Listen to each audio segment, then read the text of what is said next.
So earlier we talked about, the kerfuffle between USAID and KEMSA, and you went ahead to remind us how we have received support, especially in the health sector. For the longest time, I mean, what has probably taken a front row seat when it comes to healthcare has been the PEPFAR, the Presidential Emergency Plan for AIDS Relief, that has been with us now for 20 years. It's been here for the longest time.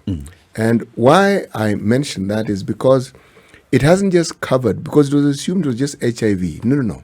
It covered not just HIV, but anything that could fall into the category of an opportunistic disease was also covered by it.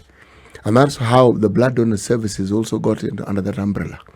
And if you look at that particular support that we received, it's not just Kenya. Any emerging economy, third world country, there is no way they would have survived HIV without that particular relief. It is not possible for them to have survived it. And now with COVID came in a different discussion. The discussion of how do you then look at a holistic way of ensuring that every citizen on this particular planet is able to access healthcare. And then the discussion of UHC came in. And with the discussion of UHC, the one country that predominantly showed a helping hand was Japan. 8 billion Kenyan shillings towards supporting UHC. 8 billion. Now, why do I bring this up? Because every time I look at and I listen to the help that, the news about the help that we get from other countries, I think there's one component in this discussion that is perhaps not mentioned often enough. These people are helping us with their taxpayers' money. Money that their taxpayers have paid. And it is this money that the taxpayers have paid that then comes in the form of the grant or the aid that we receive. And they are accountable to their taxpayers. So now, let's bring it home and ask. We are also taxpayers. And we have employees. We call them politicians, civil servants. These are our employees. These are people who are answerable to us. And yet, our chief complaint seems to be this tax money that we give them to manage on our behalf isn't managed well. So we have to keep going to other countries to get them to give us their taxpayers' money. So are we really shackled to the point where we can never emancipate ourselves fully from this? Are we in a position where we can never manage our affairs with our own taxpayers' money? From receiving aid? Yes, because that's what it is. For how long shall you?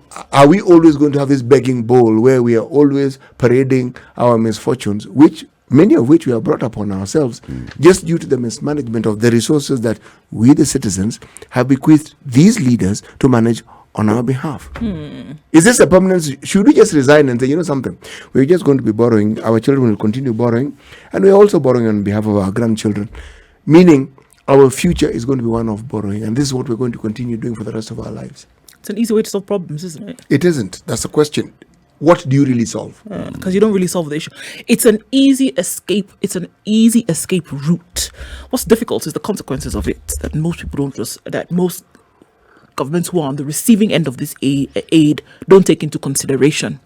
Or if they do take into consideration, then ignore these consequences and, kick the proverbial can down the road because we don't have to deal with it right now. So instead of putting mechanisms in place that will actually spur your economy on and that you would have extra reserves to then do something with, run the country, develop the country, take care of the country in times of emergency. Because if we want to be very simple about it, that's what these other countries are doing. That the money that they actually give in aid, let's be honest, is not that they shared and said 50% to develop the country, 25% to do this, and then let's take another 25% and then give those who need it. It is surplus. There is no way that they're giving aid when there's something in their country that they need to do and has not been done, and that they're going to suffer a shortfall because they're giving aid to somebody else. It is not going to happen. It is a surplus. Why did they get to a surplus state? Because there are certain things that they did, there are certain things that they put in place where they can come back and say, okay guys, we have some extra, can we help so and so? So now when you actually continually take this aid, and it comes in grants, it comes in loans, whatever way or whatever channel it comes in, It is an easy way to shirk the responsibility of what you ought to be doing when it comes to the development agenda in your own country, especially when you continue doing it on a recurrent basis. Okay, we'll just get some here. We'll deal with it later. We'll get some here. We'll deal with it later. But other things that you can do to make sure that you have the surplus that you depend on from other countries because they worked hard to get it. That's why most times, who do we not hear it from? We hear it from the US.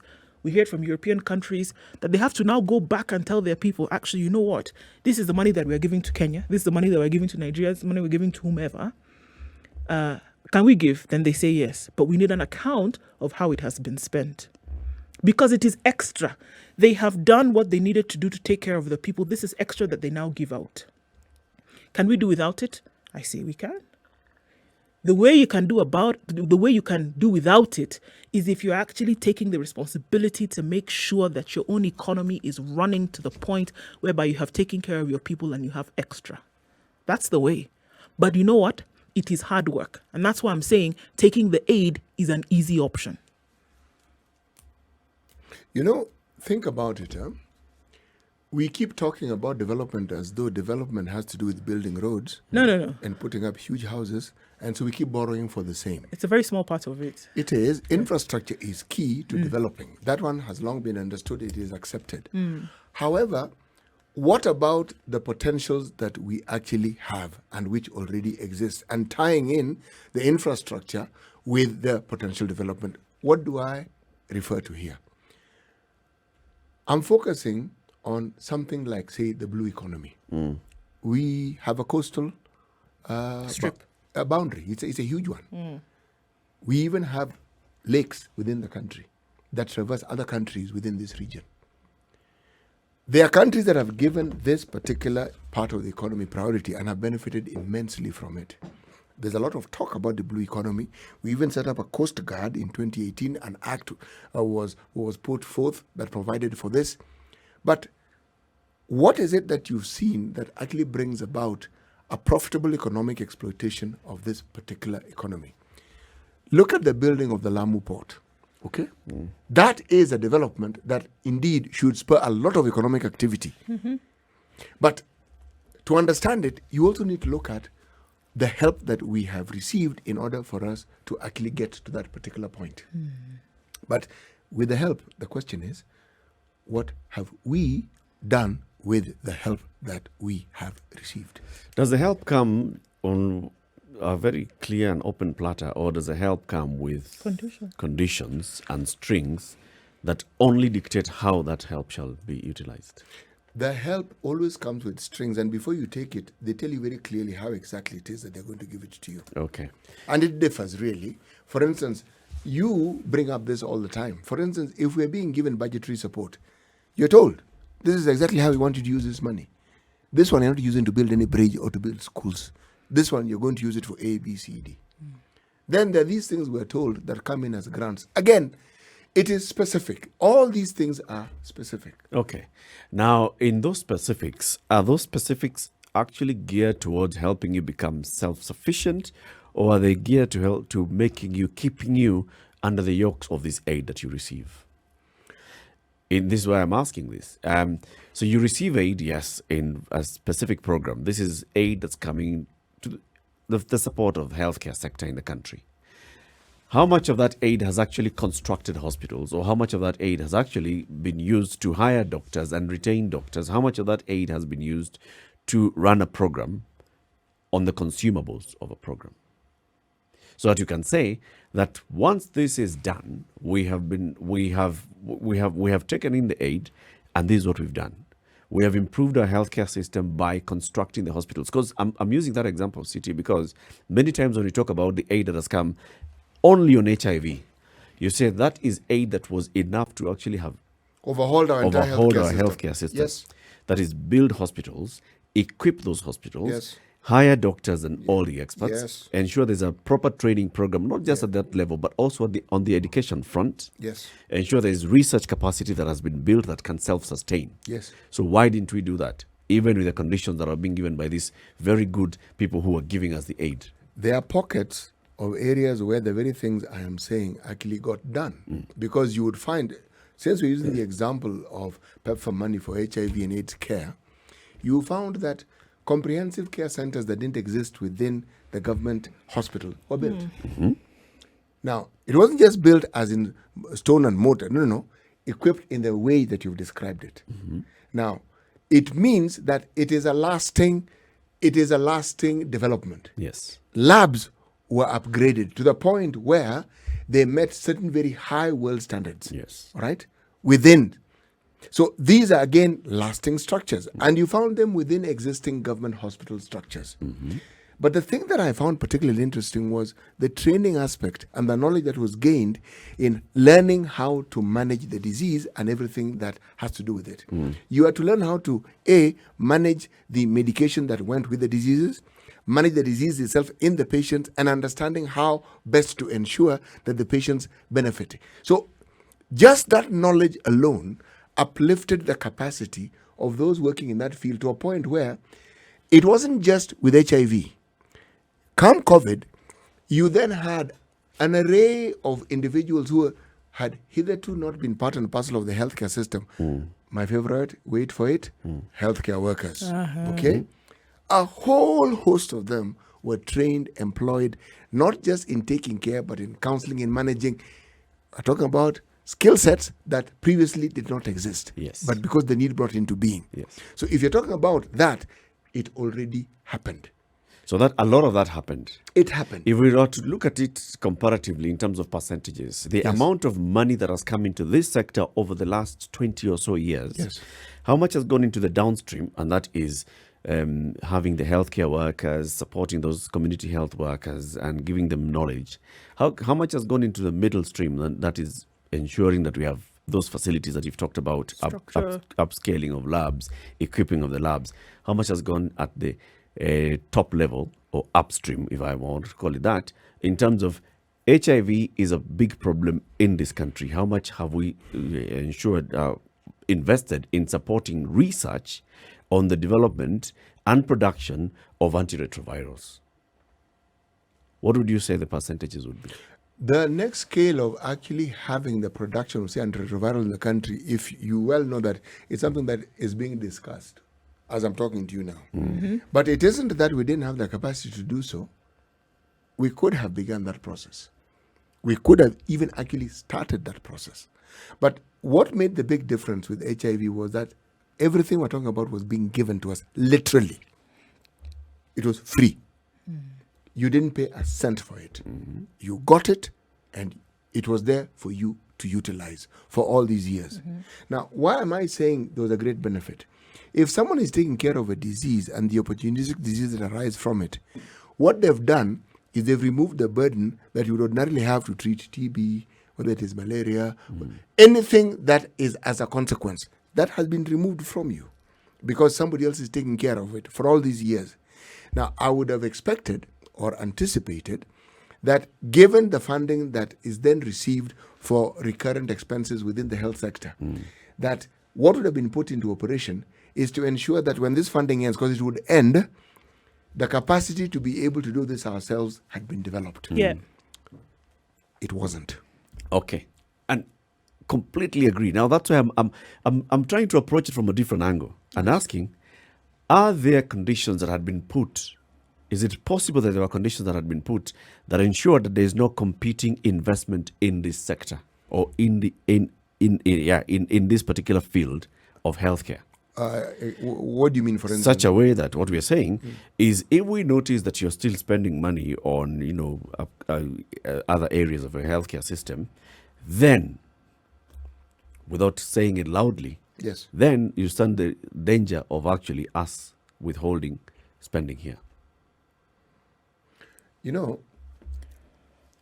Is there a possibility of such kind of things happening? What I'm trying to push here is the conditions, the unspoken and sometimes spoken but not loudly spoken conditions that accompany the aid that you receive. Yes, I will even mention and the some. impact that would have on making you highly dependent on this aid, that at some point you get to a point where you can only depend on the aid.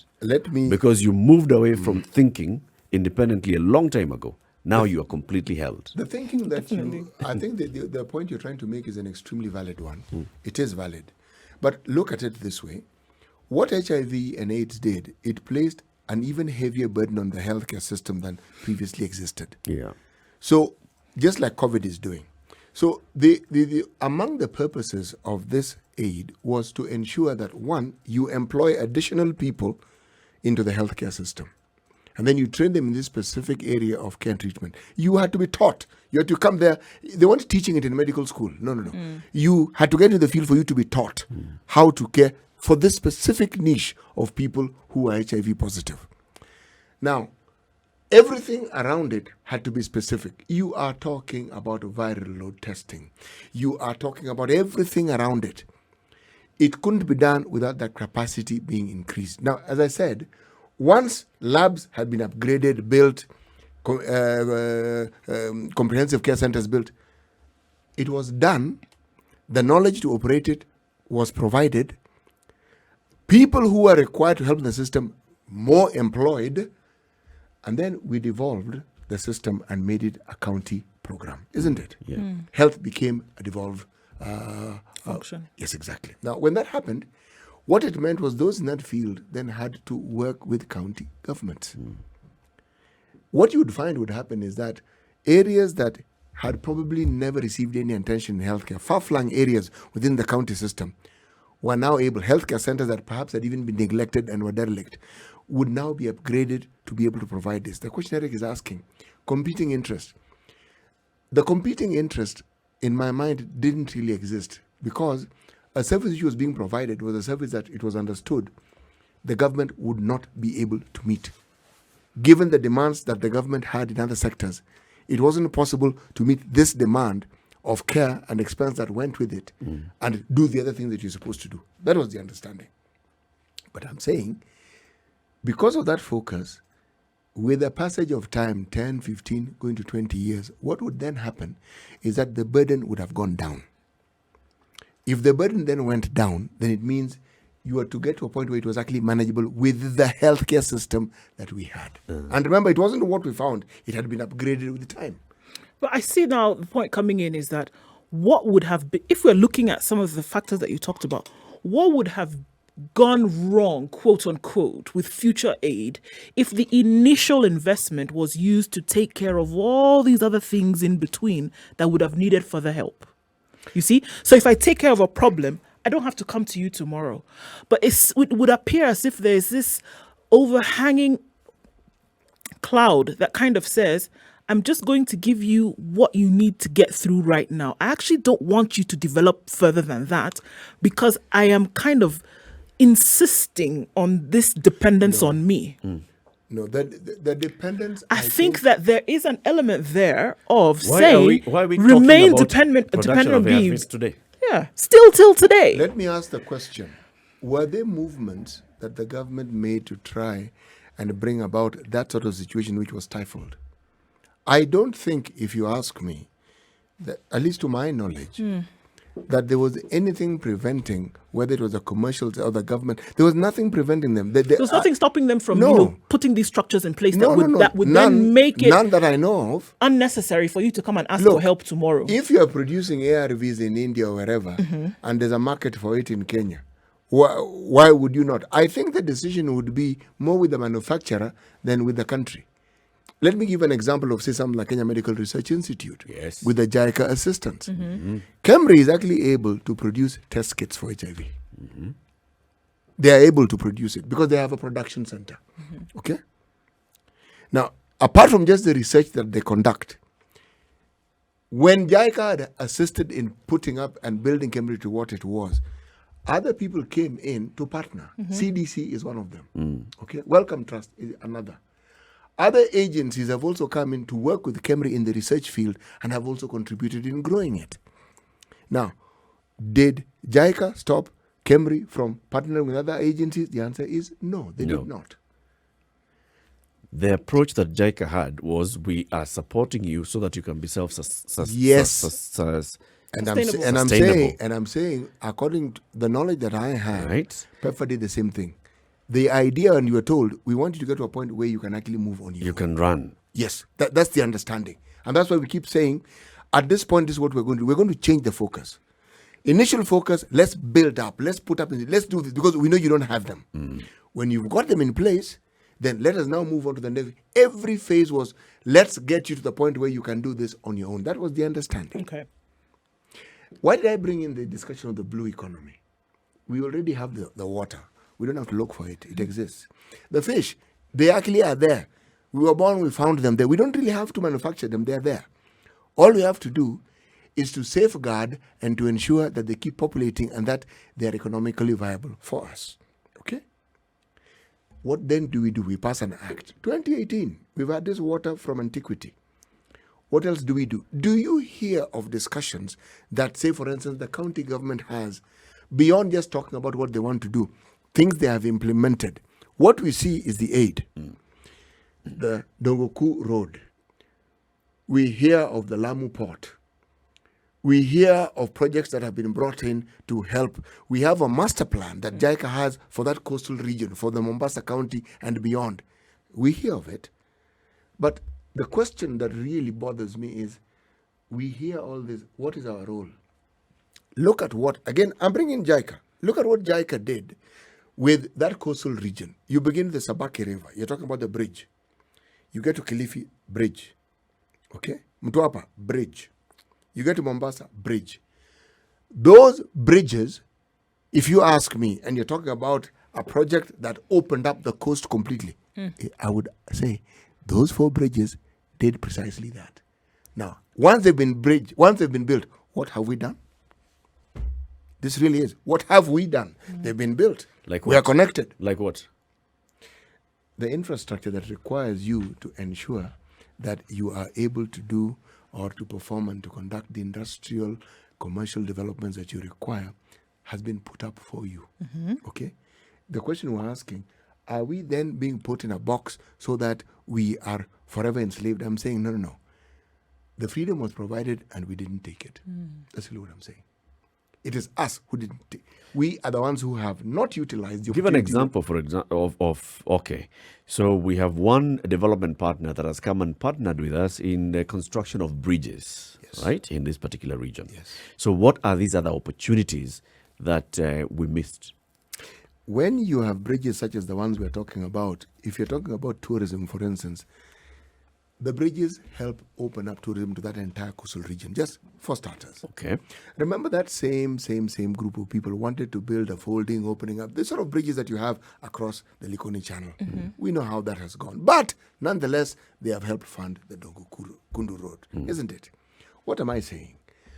I am saying, when you've had people who are willing to come in and help you do the things that you are having difficulties do, what then is your role in ensuring that you utilize a facility that has actually been brought to your doorstep? It exists. Which is what I'm asking you, CTU. So what is it name one opportunity that you see that has not been taken up? Oh, one. Yes, just one. Oh, Start with one. forget one. No, just give us one. No, I'm actually not going to give one. I'm going to give you 5.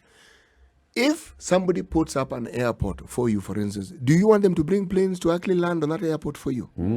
If somebody... It's the airport. I They've thought put it for you. I thought I was actually having a serious discussion. I've realized.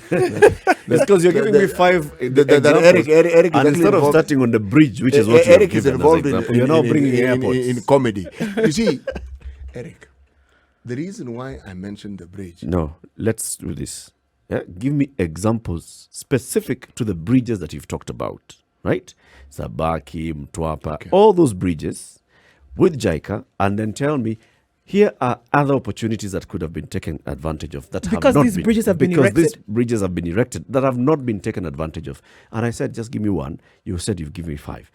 One of the things that this assistance that I've been talking about, Eric, I see what you're saying when you talk about the cords that tie us to these, to the assistance that we receive. If you talk about the development of the port of Mombasa or Lamu, yes, it wasn't just JICA or Japan, it's Japan and the US, okay? But what has stood out when you look at these two things is this. You asked opportunities that have been missed? Okay. Let's start with something that began a lot earlier called the AGOA project, Okay, we formed what you called export processing zones, and the goods that were being manufactured were meant for the U.S. market. Yep. Now, we even had an act, and we even had a pact that made it possible for Kenya to have some sort of advantage when it comes to production. But with all that we did, lost opportunity, we were able to create something like 50,000 jobs. Now, Bangladesh were doing something similar. We're able to actually produce 3.5 million jobs. Because when you have an EPZ, it means you want trained personnel who can do this work. The work is already there, the market is already provided for you. We didn't fully take advantage of training as many people as we could to work in this sector, and yet the demand was there. Or to even attract investors into this. We did not. It came and we were just happy doing it. Now, with the EPZs, there are countries that have done one big thing when it comes to an opening of this sort. Forget just garments. They've been able to assemble vehicles, right?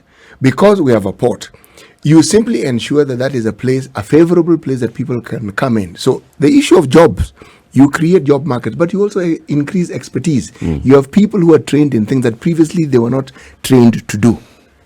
Now, you talk about the blue economy. One of the things that we have on our shows is that unregulated fishing, and this loses us millions of shillings. In 2018, through this same effort, we had a conference. It was called the first Sustainable Blue Economy Conference, held in 2018. Now, with the conference, we even got help. Apart from just providing sustainable training, 17 patrol vehicles were provided for. Do you see an opportunity where Kenya, for instance, at the coast, has a manufacturing plant for, say, marine products? You do not see it. Do you see an opportunity where, for instance, local fishermen have been gotten into sustainable groups where their fishing, which is what they do anyway, is expanded to the point where they can actually help supplement or grow this economy that is their livelihood and has been for the longest time? Yes, I don't see it. You talk about missed opportunities. I've seen that, but the scale is... For it to be economically viable, so that we can talk about it and even something that helps the economy, it has not gotten anywhere near that. That, if you ask me, are missed opportunities. So, that is what I am saying. The opportunity have been presented in that we've seen things now. Do these countries gain? Of course they do gain. No one gives you free lunches. There is something that they gain, but my issue here is, do we take advantage? Do you take advantage of the little? Yes, so that we ourselves also can gain. So grow it, essentially, is what we are saying here. Yes. As opposed to just being given something and then you sit on it for however long. Use it and then multiply it so that you actually reduce the chances of you having to go back to this resource again and again and again. That every time you have gotten some help, there should be some steps forward that you take with this resource that you've been given, so that you reduce your you reduce your heavy reliance on this same aid in the next cycle, whatever that may be, whether it's the next year, whether it's the next 5 years, whether it's the next 10 years. Because if you ask me, the focus should be a reduction on this reliance, because it really doesn't help you develop if you want to look at it. It may help you do something now, but if you're not taking advantage of what it presents, then you're just running on the spot, essentially. Look at the largest, in my opinion, missed opportunity is fast forwarding this East African community and the Africa Free Trade Area. Because those opportunities would enable us to bargain better when we're talking about two countries who already have their sort of cooperation that helps them do their businesses together and further their interest. We would have a far bigger and a better bargaining position if we had moved, because the East African community, we've done a lot, but can you imagine if it was functioning as it ought, all pistons working and it moving forward? The opportunities I'm talking about, it would further the growth of the region and everything we keep talking about. The resources that we have at our disposal that we do not take to the value-added position that we want in order to gain, we'd be able to do that. Those are missed opportunities. And we keep discussing them as missed opportunities year in, year out. It's a speed and the effort that's actually put into some of these issues. The examples you've given, CT, yes, they're very good examples, and I see what you're saying. For example, AGOA is not only about garments. AGOA is also about crop. Yes. When you talk about Kenya being the largest export market for Kenyan nuts, Yes, is the USA. it is. One of the largest export markets for Kenyan coffee is the USA. Now, we are talking about Kenyan coffee. this year doing so well in the global markets. How much have we actually opened up or taken advantage of that market for Kenyan nuts? To say that you can grow many more varieties of Kenyan nuts, you can streamline the growth, production, and exportation of nuts to the US market and take full advantage of AGOA. What did you talk to? Was it the former US ambassador? And he was telling us. Yes, he was. He's telling us we've basically AGOA, and you look at the opportunities, the African Growth Opportunities Act, the opportunities that Kenya has taken advantage of are less than 50%. Far less than 50%. Of what the potential would have been. And even when they extended it further, we still did didn't. not take advantage. That one I completely agree. Blue Ocean economy as well. Blue economy. Kenya hosted that international conference here. with the support of Canada. Canada actually agreed, okay, yeah, let's not have the conference in Canada. Let's take it to Kenya and we shall help you. We shall do it jointly. So it was Kenya-Canada joint hosting of the Blue Economy Conference. Since then, the conversation at the end you'd have heard now being followed up is, what did we gain on the sidelines of this blue economy? What kind of deals did we strike? What kind of new market opportunities did we pursue? After that, what is it that's being done to take advantage of this? What has Kisumu and the others that are around Lake Victoria doing? What is it that the coastal counties are doing? What is it that Turkana is doing? And even all the others.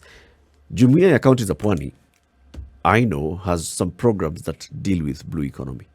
But the extent of those programs, vis-a-vis the advantages that we had with hosting the international blue economy, none has happened since the last one.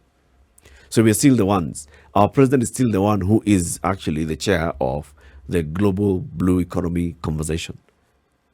I agree, City. You know, we have opportunities. We do not milk them as much as possible. Japan has a conference that they had in Japan for the longest time called TICAD. It is the International Conference on African Development. Now, I'm marrying this with the Africa Free Trade Area that we've been talking about in the AU. Okay. Now, for the first time, outside Japan, it had been in Yokohama 7 times. It came to Nairobi, 2016. The next time it will be there, it will be in Tunisia in 2022, next year. Okay. Now, when these conferences come in, everyone from all over the world comes here. Now, it's like a free marketing conference. Yeah. People who would otherwise not want to come to your country will come to your country. Yeah. An opportunity for them to see what you can do. And you have their attention. Yes, forget Nairobi National Park. That one they'll go to. Okay, they'll go to the Masai Mara. Just think of the opportunities that you have to showcase what you can. That's what these conferences do. To so many people at one time. We missed those opportunities. You're talking about investment. They have come. Those are investors. Those are people who are interested in working. But the biggest opportunity is to become the most serious business hub on the continent. Because with all these things that come here, you're blessed with the sea. You're not looking for it, it's there. You're blessed with the wildlife. You're blessed with, think of all the natural resources. When people come and you don't take advantage of these preferential and advantageous positions you have, surely... And missed opportunity. Yes, and you talk about missed opportunities. Can you even count to 5? You will go beyond that because these are mega missed opportunities. And when you miss them, somebody else will take that advantage. It's how long we actually take to actualize these opportunities. Yes. Because by the time Kenya is out there campaigning to host TICAD and be the first country outside Japan that's hosting TICAD, Yes. it's because there are people who are saying, okay, this can do a lot for us. It can work. Japanese companies come. The number of Japanese companies that have invested in the country since TICAD, you can say there's X. They've increased. There's increased. They've actually increased significantly. But could we have done a lot more? We could have. Are we doing a lot more? If we talk about that, the opportunities that come with the access of Kenyans to Japanese education, to working in Japan, to then attracting more and more Japanese companies to work in the country, you look back and you're like, okay, we could be moving a lot faster, but it's like we have competition. If you talk to government agencies, you'll hear people in foreign affairs have this, people in trade are talking this. But I And the think one who should be taking lead on this is saying, no, I should not be taking lead. No, you should not be taking lead. I should be taking lead. So there's a whole competition between various government agencies and ministries and departments on who should be doing one and the other. But I think that is just a temporary conversation, because if it was really looking towards the future, then you would find that the conversations would be on a deeper level. But I think there's a salient mindset that, you know what, okay, we'll maybe think of something later, and should we need help with it, there's always somebody we can fall back. I'm telling you, that fallback plan idea is still stuck in the minds of very many people who should be in the implementation process of some of these things. It is that we will get help. It's that we will get aid later. We will be able to knock on somebody's door and somebody will answer us and give us help later, as opposed to thinking through the structure process now. Ask yourself this simple question. With the investment that you see these countries having put into, say, Kenya or the coastal region, if the African free trade area was actually seen to its logical conclusion, can you look at the trade and manufacturing hub that Mombasa, that region, would be? Singapore is a tiny little country. Okay? My friend, if you are talking about the manufacturing capacity of Singapore, if you are talking about just the business capacity of Singapore, the seafaring vessels, Singapore is one of the largest hubs on the planet when it comes to the business community. On the planet. Why? An environment in which such business can be conducted has been made possible. Meaning people who have taken advantage of the opportunities that have come their way to make Singapore just about one of the richest countries, again, on the planet. And who do you think is the net beneficiary? The citizen. Singapore doesn't have a fraction of the natural resources that we have. Yep. Those who argue Singapore and Hong Kong, they're just pieces of rock somewhere in the middle of the sea. Let's hear from John as we conclude the conversation today. John, in a minute. Good morning. Yes. Morning. How are you? Very well. Interesting conversation. On the start of this month, the Kenyan ambassador from South Korea wrote a letter to the Council of Governors. And he was telling the Council of Governors that in 2018, the Cabinet Secretary visited South Korea, and they had a bilateral consultation, and it was agreed that Kenya can export bananas and broccoli to South Korea unconditionally. Aish.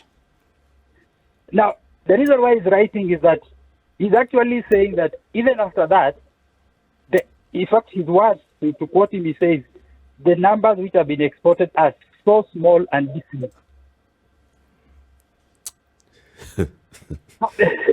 The opportunity, we were given an open check by Right South there Korea. on a silver platter. Yes, just to export bananas and broccoli. John, you'll So give he's us the ask- details of this actually tomorrow. I will. We want to hear this. In fact, if you can just forward us that letter from Ambassador in I South can. Korea. Hey, thank you very much, John. Have a lovely day. City, as we come to the conclusion of the conversation, as we're ending it. Oh, no, not yet ending. It's just about 10 minutes to the top of the hour. So, John will give us the details of that particular conversation, Yes, right? he can. And we want to hear again as well from you, 0719-012-600. What is it that we have had the opportunities to do that we have really not taken advantage of so far in this country? You will come into the country and you'll find the chair of the Agriculture Committee in the Council of Governors is aware of this. There are some governors who have tried to do this, but then you find the conversation between the council, the national government, that facilitation making it easier for you to move. Issues galore. Bottlenecks being put from left, right, center, all over. If you look at the work that the Murang'a governor, Mwangi wa Iria, has done in terms of just sensitizing the people on the opportunities for nuts and fruits and avocado. Go to Murang'a, almost in every household today, you will find an avocado tree. And this is the work of the county government basically just going around saying, people, there will be opportunities on avocado. Plant. Saying, investors come. Once this product is here, the next thing, of course, will be the private sector to come in and find ways of aggregating this. Come, aggregate. you will find at some point for you to set up a factory that aggregates, that collects avocados from across Muranga County and brings them here for processing, power issues, Road. importation of the heavy equipment or machinery. How much are you paying in terms of duty just to import that? How expensive is it for you to put up a plant? So all that work that's being done by a county government then gets to a certain level where It fizzles out. just fizzles out. Shooting yourself, I think is what's happening. Is Taking shooting gun, yourself in the foot. pointing your foot. You have the gun, you present your foot, you shoot it. And then, as opposed to even finding a way to heal it, you then proceed to shoot it again. Yes. That's what's happening here. Because it's not for want of opportunities, it's not for lack of. They are there. And here presenting itself to actually grow your economy on your own, to take yourself away from these aid situations that we've been talking about. Yeah. I don't get it. Why wouldn't we just pick it up? The little politics don't help. They don't help in any way, shape, or form. So we talk about dependence on aid. In a lot of times, in a lot of cases, we actually are fueling that dependence. We're fueling it.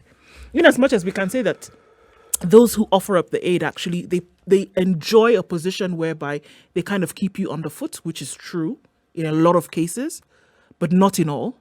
We also are in a position whereby we say, okay, well, you know what? We're going to continue to be, we're enabling ourselves to remain in that dormant position. It's the case. Because why wouldn't you? Why wouldn't you? Left, right, and center on all things that we're talking about. Avocado, we have grown to be one of the largest, Africa's largest exporter of avocados is Kenya. The world's 8th largest exporter of avocados is Kenya. Government delegation goes to China, secures market for avocados and other parts. But go around the country, show me where there is one proper avocado processing plant. You will see people, private sector, somebody will look at opportunity, see how I can put up an avocado plantation, and then the county government will come and start saying, but You don't have this you license, see, you don't need to have do this, this. you need this and the other, you need to do this. Cut off your left arm. When you talk about now bringing that and exporting it, you need this and the other, cafes will not give you. It just becomes a whole issue. How many licenses do you require to get avocados out of this country? So when we talk about the cost of doing business, or rather an environment conducive for doing some of these kind of things, is actually the responsibility that government has on its shoulders. Make it possible for these things to happen. Your funders or people who give you aid have their interest. They've understood what they want. Yeah? But why don't you take care of what you can gain from this understanding? See, the Africa Free Trade Area is supposed to actually start functioning. It was supposed to from January this year. That's how it's supposed to be. Now, you tell me, when someone brings about a development plan for you and a master plan for you and presents it, let me just read what it covers. What JICA created for Mombasa was Mombasa Development Project, Port Development Project. The US also helped with this. Same with Lamu. Mombasa Port Area Development Project, the Comprehensive Development Plan for Mombasa Gate City, the Mombasa Gateway Bridge, the Mombasa Special Economic Zone. And then they also helped expand the Mombasa International Airport. Now, what I'm saying is, that is someone who is raiding you for the Africa Free Trade Area business. They've already seen and said, maybe as we move on in the next 10 years, It could be big for you. you will be the biggest hub where this thing can actually take place, just given your location, given everything that you have. Okay? Now, what more do you want them to do? Should you not also be marrying the plans that you have with this, because you know what is happening, and work into ensuring that this actually happens so that you develop? Countries that have done this thing, we can see. They transform not just the economy, but the livelihood of the their citizenry people. permanently. Yes, that's transformed, it. done, That is finished. it. And I'm still going to go to that, back to that duty of care. If you have governance that cares for its people, these things that we're talking about will not be rocket science to figure out. If you know that the people and their livelihoods actually are being cared for all these things just fall in place. They kind of fall in place because you know that we see this opportunity, we must do this because at the end of the day, we're trying to care for our people. Another opportunity presents itself. These are the things that we can do because we have duty of care for our people. Yep. You know, remember we were talking about the tea industry a while back when we had Mr. Mudibo talking to us, the CEO of the East Africa Tea Trade Association. If you look at the one organization that is actually mandated to look after the majority of the tea producers in this country who are small-scale farmers, KTDA. KTDA has done wonderful things that are at the level of what you call world-class developments. They have their own trading company, they've gone into insurance, they've gone... One small problem, none of these things benefit the farmer. Because you talk to the farmer and you're saying, oh, he'll produce X kilos of tea. That's not what you're paid for. That tea is dried. All right? When it is dried, in that form, it has lost the water and what have you. It's that weight that is then considered when they want to pay you. Yes. So it will be less. But it is because of that tea that you are able to do what the muscle that you have to be able to have chai as your buying company, the insurance company. It's what enables you. Now, the opportunity to make the farmer a viable partner is lost when the people who run it now want to focus on how they can benefit. That's true. See, lost opportunities at every turn. Entrepreneurs here, government bottlenecks and bureaucracies there. Isa in Hurlingham says, too many licenses and cartels involved. Just trying to get anything out of this country. City, today's proverb. One who causes misfortune also teaches wisdom. Do you think it's appropriate? It is These misfortunes very, will teach the citizenry wisdom. very. Yes.